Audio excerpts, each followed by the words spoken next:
أعوذ بالله من الشيطان الرجيم. بسم الله الرحمن الرحيم.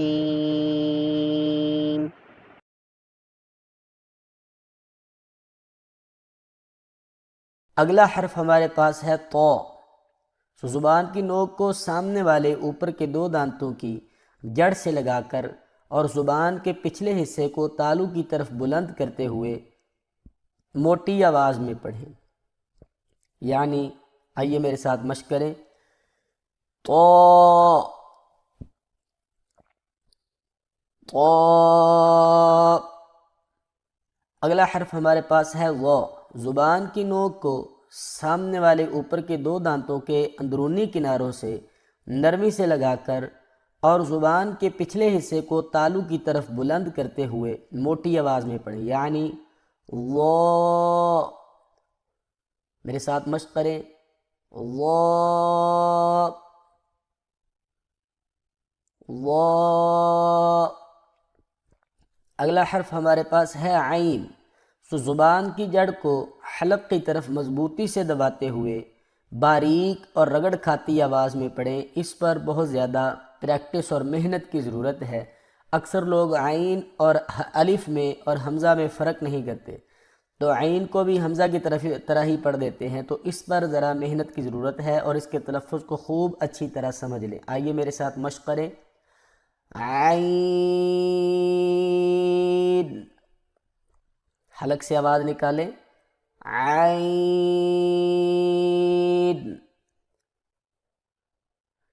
جی اگلا حرف ہمارے پاس ہے غین.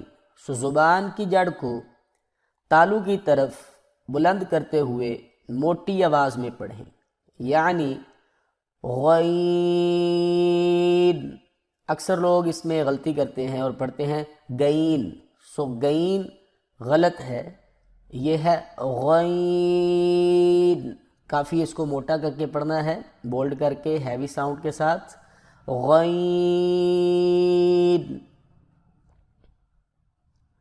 غین.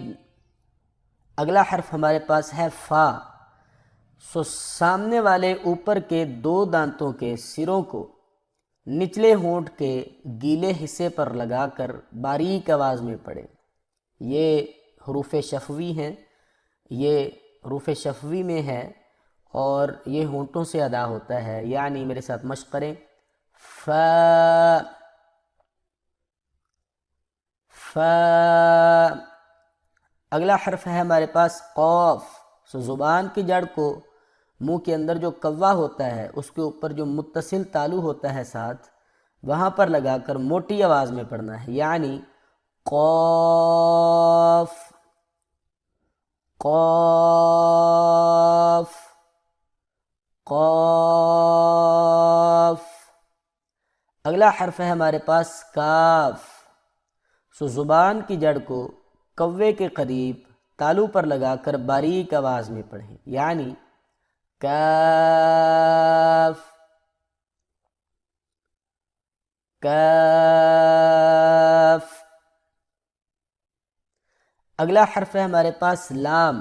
زبان کے باریک کنارے کو اوپر والے دانتوں کے مسوڑوں سے لگا کر باریک آواز میں پڑھیں. یعنی لام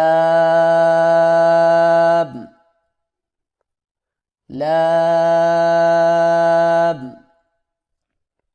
اگلا حرف ہے ہمارے پاس میم. ہونٹوں کے خشک حصے کو قدرے نرمی سے ملا کر باریک آواز میں پڑھیں. یعنی میم